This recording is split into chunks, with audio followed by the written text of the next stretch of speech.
बोलिए गणेश जी महाराज की जय हो। बोलिए श्री गुरु महाराज की जय हो। प्रथम गुरु को वंदना, माँ फेर मनाऊं गणेश, सुमेरा माता शारदा, मेरे कंठ करो परवेश। बोलिए माई मेरी सचियां जोता वाली माता त्यारी सदा ही जय। कृष्ण कन्हैया लाल की जय।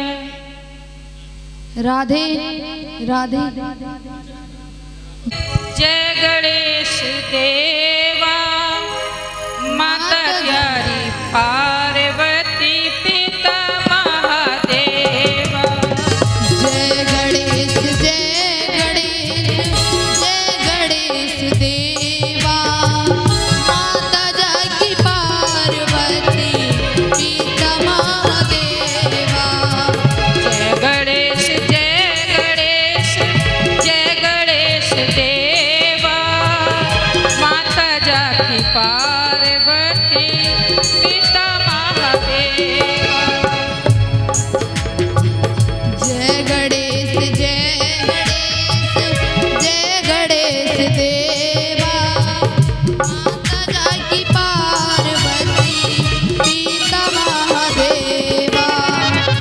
माता जाकी पार्वती, पिता महादेवा।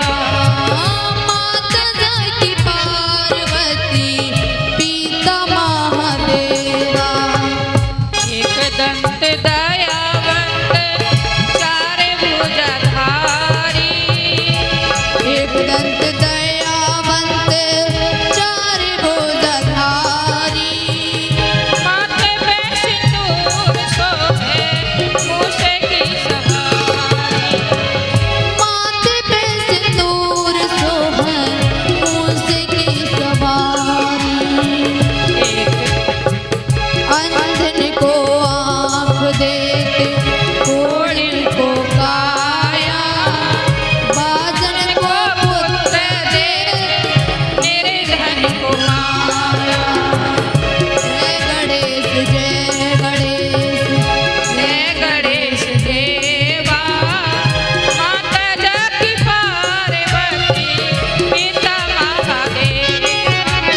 बोल कैलाशपति महादेव की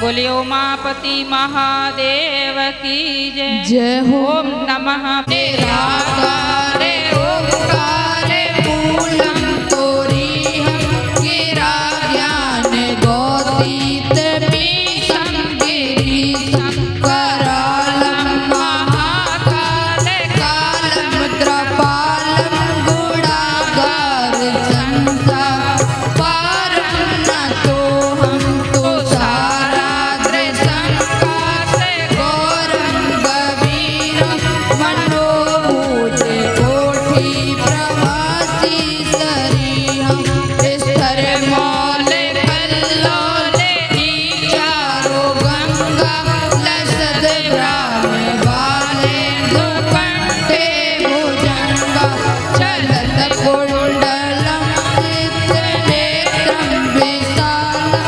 प्रसन्नानं नीलकण्ठं दयालं प्रभातीश्चरमारं मुण्डमालं प्रियं शङ्करं सर्वनाथं भजेऽहं प्रचण्डं प्रकष्टं प्रगल्भं परेशम् अखण्डम् अजं भानुकोटिप्रकाशं त्रिशूलनिर्मूलनं शूलपाणे भजेऽहं भवानी पतिभाग्यगम्यं कलातीते कल्याणे कल्पान्तेकारी सदा सच्चिदानन्द दाता पुराणी चिदानन्द संतोष मोहापोहारी प्रसीद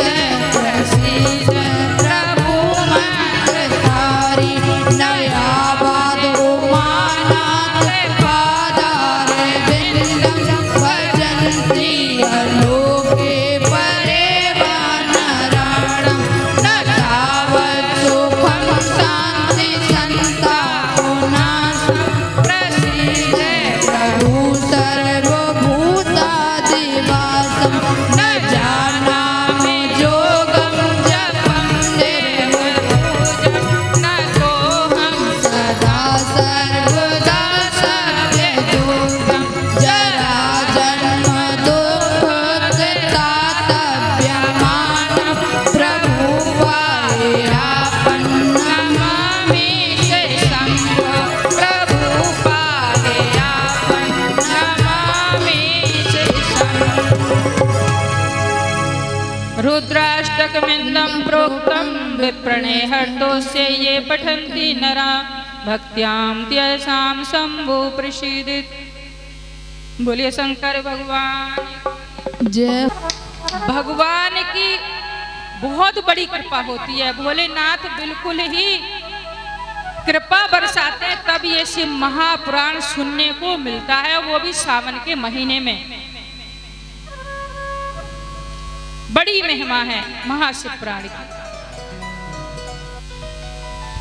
शिव पुराण के बारे में जितना वर्णन किया जाए बहुत कम है।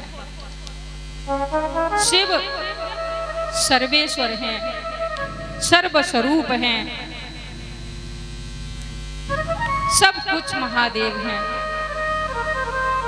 महादेव से बढ़ के तो कोई हो ही कह सकता है, हो ही कौन सकता है। उनके बराबर भी शिवाय नारायण को छोड़ के और कोई नहीं। हर और हरि एक ही है।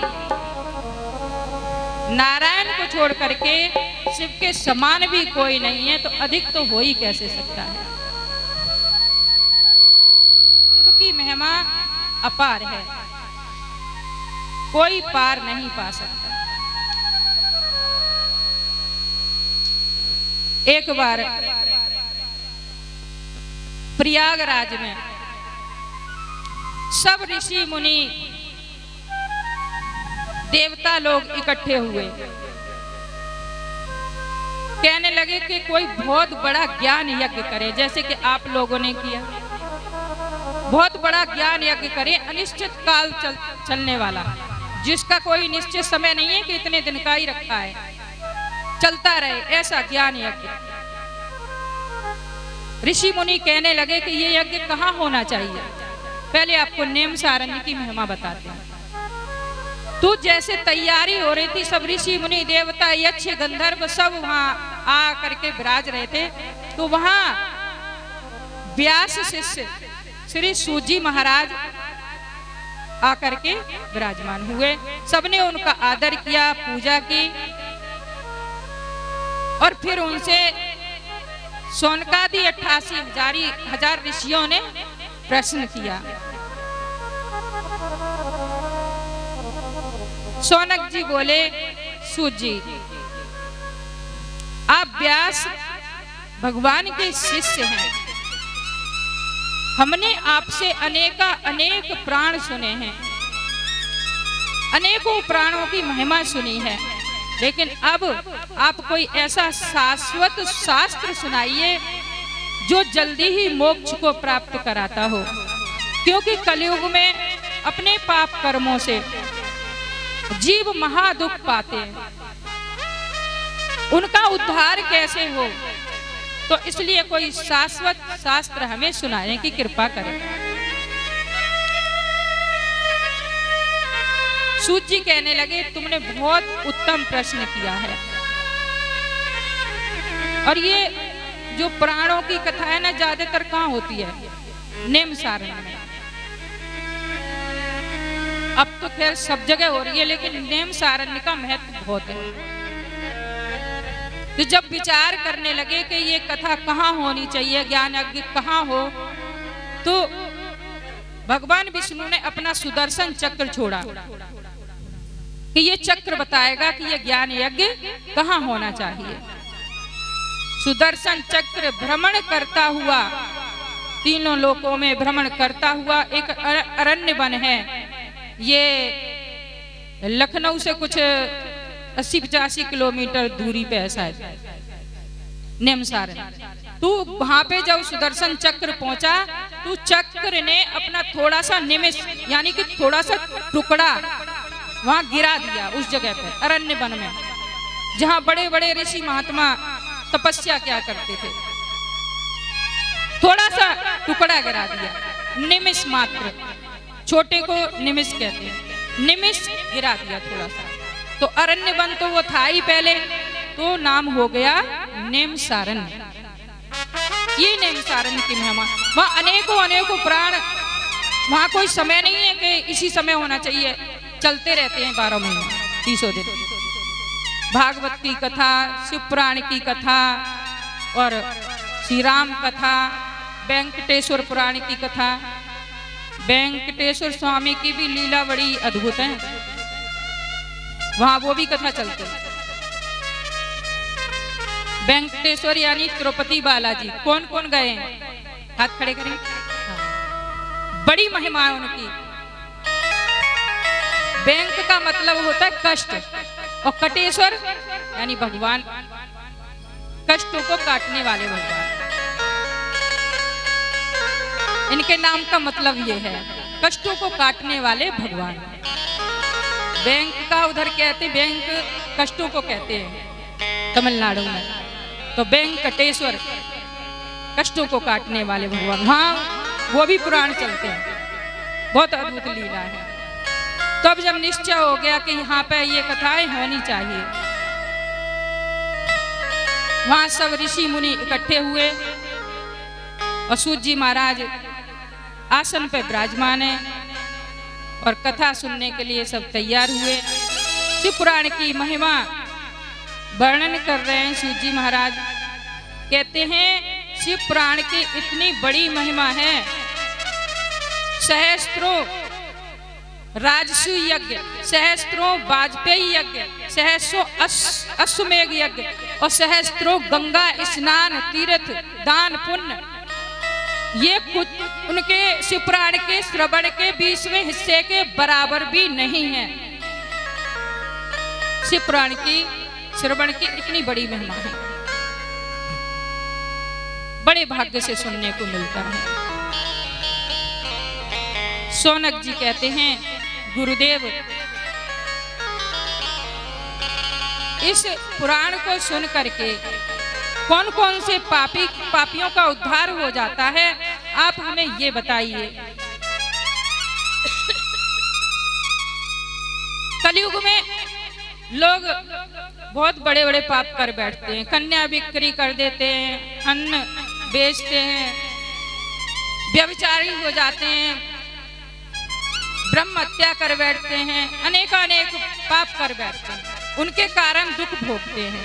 तो उनका उद्धार कैसे होगा और किस किस का उद्धार हुआ? तो कृपा करके आप हमें कुछ ऐसे भक्तों की कथा सुनाइए। सूत जी कहते हैं शौनकादि ऋषियों, आपने बड़ा ही उत्तम प्रश्न किया है। इसके बारे में हम आपको एक प्राचीन कथा सुनाते हैं।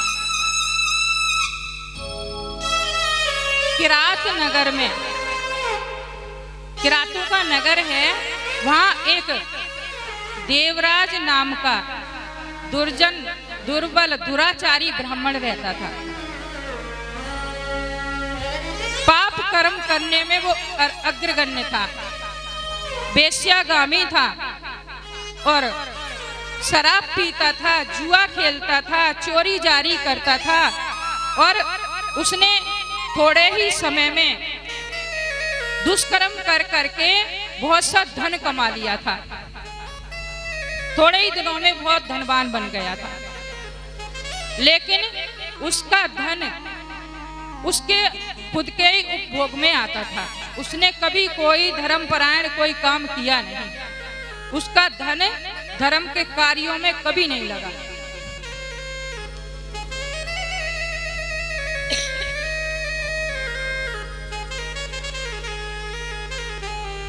धर्म के कार्य में उसका धन कभी नहीं उसने लगाया, पाप कर्मों में ही लगा रहता था। एक दिन उस गांव के वो तालाब पे स्नान करने गया। वहां उसने शोभावती नाम की एक सुंदर वेश्या को देखा। वेश्या को देख करके वो उसके रूप में मोहित हो गया। वेश्या ने भी सोचा कि धनवान है, चलो मेरा अच्छा काम चलेगा, और दोनों का अवैध संबंध स्थापित हो गया। वो उस वेश्या के साथ रमण करने लगा, रहने लगा। उसके घर वाले बहुत समझाते थे, माता पिता समझाते थे कि बेटा ये कार्य अच्छा नहीं है, अपने घर रहो, अपना घर संभालो, लेकिन उसकी समझ में कुछ आता नहीं। ये मोह माया है ना, ऐसी चीज है कि जब गलत रास्ते पे चल जाते हैं और माता पिता भाई बंधु कोई समझाता है ना, तो वो दुश्मन दिखाई देता है, वो अपना नहीं लगता, फिर वो सुधरने की बजाय उनसे चिढ़ने लग जाता है व्यक्ति। और यही देवराज का हुआ। देवराज अपने घर वालों से द्वेष करने लगा और अपने रास्ते का कंटक समझ करके उसने एक दिन अपने घर वालों को मार दिया और उस वेश्या के साथ रमण करने लगा। एक दिन घूमता घामता प्रतिष्ठानपुर नगर में पहुंच गया। वो वहां उसने देखा कि एक शिव मंदिर में महाशिव पुराण की कथा चल रही है, जैसे कि आपके यहाँ चल रही है। व्यास जी कथा सुना रहे थे, वो भी दरवाजे पे बैठ गया, भूखा था, घूमता फिरता कई दिनों में वहां पहुंचा था, भूख प्यास से व्याकुल था, दरवाजे पे बैठ गया कि जब कथा समाप्त होगी तो प्रसाद भी मिलेगा। बैठा रहा, पूरी कथा उसने श्रवण की और शाम को प्रसाद खा करके वहीं सो गया। दूसरे दिन भी उसके साथ ऐसा ही हुआ, कथा सुनी। तीसरे दिन उसको बुखार आ गया, वो बीमार हो गया। बीमार हुआ तो ऐसा हुआ कि वो उठ ना पाया, वहीं पड़ा पड़ा, कुछ मिल जाता तो खा लेता, वरना तो कथा सुनता और वहीं पड़ा रहता। 1 महीने के बाद उसकी मृत्यु हो गई। मृत्यु हो गई तो यमराज के दूत पापी प्राणियों को लेने आते ही हैं, तो यमराज के दूत आए और गले में फांसी डाल करके उसको यमलोक में ले गए।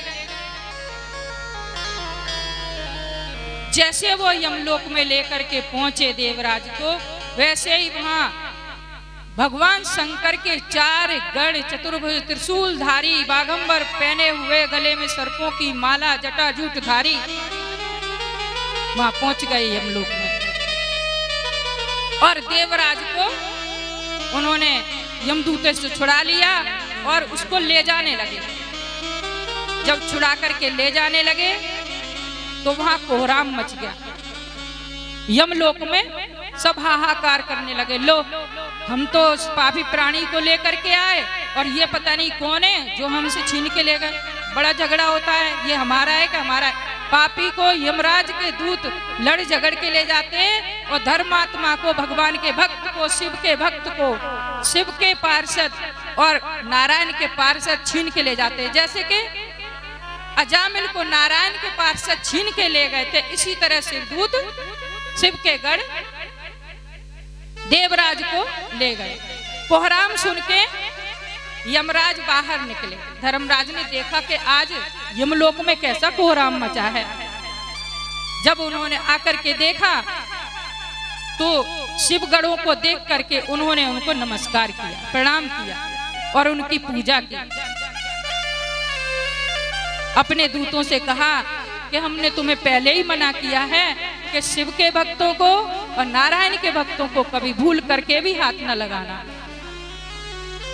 तो महाराज यमराज ने, धर्मराज ने उनके पूजा की और नमस्कार करके उनको विदा किया। एक उत्तम विमान पे बैठा करके देवराज को वो शिवलोक लेकर के चले गए। वहां देवराज ने उमा महेश्वर का दर्शन किया और पवित्र हो गए और भगवान महेश्वर ने उसको अपना गढ़ बना लिया। बोले शंकर भगवान की जय। तो कहते हैं सूत जी कि सोनकादि ऋषियों, ऐसे ऐसे बड़े पापी भी भगवान शिव का शिव पुराण सुन करके उनका उद्धार हो जाता है, ऐसे भी तर जाते हैं।